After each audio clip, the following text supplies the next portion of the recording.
बलरामपुर चीनी मिल की तानाशाही फरमान या फिर यूं कहें सारे नियम और कायदे को ताखे पर रख दिया गया है। जी हां, आप सही सुन रहे हैं। यह मामला है बलरामपुर चीनी मिल में काम कर रहे मजदूरों का। अंदर ही अंदर मजदूर और प्रबंधन के बीच खींचातान जारी है। प्रबंधन अपने कलम की ताकत को दिखा रहा है, वही कर्मचारी अपने संख्या बल को दिखाकर अपने हक की बात कर रहा है। इस मामले को तूल जिस वजह से पकड़ा है वह है स्थानांतरण का मामला। 3 कर्मचारी बैरिस्टर सिंह, कमलेश कुमार शुक्ला और रितु सिंह को असंवैधानिक तरीके से ट्रांसफर कर दिया गया है। यह सिर्फ तात्कालिक कारण है जिससे मजदूर यूनियन के लोगों ने अपनी आवाज उठाना शुरू कर दिया। अब समझते हैं कि इस आग की चिंगारी कहां से लगी है। 25 मई 2024 को श्रावस्ती लोकसभा का चुनाव था। जाहिर सी बात है, लोकतंत्र के इस महापर्व माने जाने वाले चुनाव में वोट देना कानूनी अधिकार भी है और हमारा कर्तव्य भी। उस दिन सभी वर्ग के कर्मचारियों को सरकारी अवकाश प्राप्त होता है, फिर चाहे वह सरकारी नौकरी करता हो या प्राइवेट, फर्क नहीं पड़ता।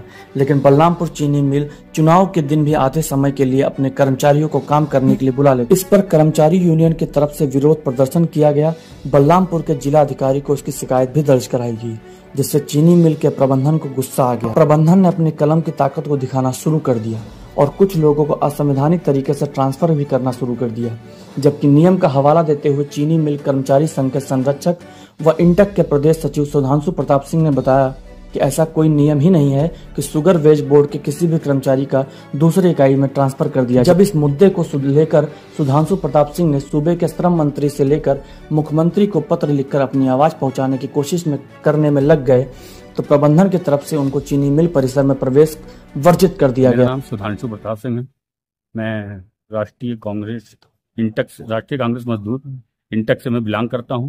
मैं प्रदेश का सचिव हूं। हमारे राष्ट्रीय उपाध्यक्ष अशोक सिंह और प्रदेश अध्यक्ष अशोक सिंह जी हैं, आईएलओ गवर्निंग बॉडी के मेंबर्स हैं। मैं बलरामपुर चीनी मिल प्रगतिशील कर्मचारी संघ का संरक्षक हूँ। स्वतंत्र चीनी मिल तुलसीपुर का मैं अध्यक्ष हूँ। मनिकापुर चीनी मिल कामगार यूनियन का अध्यक्ष हूँ। डिस्टल्ली वर्क्स फेडरेशन का प्रदेश उपाध्यक्ष हूँ। समस्याएं बलरामपुर चीनी मिल की है कि जो शुगर अस्थायी आदेश जो हमारी यूपी की 128 चीनी मिलों में जो अस्थायी आदेश लागू है, उसको बलरामपुर चीनी मिल उसका पालन कर ही नहीं रही है। अभी जल्द में ही जो श्रमिक नेता बलरामपुर चीनी मिल में थे, वो मजदूरों की आवाज को उठा रहे थे। उनका गलत ढंग से बिना स्टैंडिंग ऑर्डर में कहीं लिखा भी नहीं, उनका स्थानांतरण कर दिया गया। किसी का स्थानांतरण गुलरिया, तो किसी का हैदरगढ़, तो किसी का बमनान कर दिया गया। हम लोग अपनी मांग को मांगते, मिनिमम बेस तो देना ही नहीं है। मिनिमम बेस 210 रुपए में आप किसी भी मजदूर से आप बयान करा लीजिए, आप जाके देख लीजिए। मैं इस प्रदेश के यशस्वी, तपस्वी और ईमानदार मुख्यमंत्री योगी आदित्यनाथ जी, श्रम विभाग के श्रम मंत्री अनिल राजभर जी, लेबर कमिश्नर श्री मार्कंडेय शाही जी से मैं इस मजदूरों की मांग करता हूं कि यहाँ बलरामपुर की आके जमीनी स्तर पर यहाँ पे मजदूरों की समस्याओं को देखा जाए कि मतलब यहाँ मजदूरों की स्थिति क्या है। स्थानांतरण का प्रावधान तो कहीं है ही नहीं। आज नहीं, 30-35 सालों में कभी किसी का स्थानांतरण हुआ ही नहीं। एक मुझे वो नमूना दिखा दें कि बेसबोर्ड के किसी कर्मचारी का बिना उसकी सहमति के कोई भी स्थानांतरण किया। ये और इन सब चीजों से मजदूर संघ जूझ रहा है।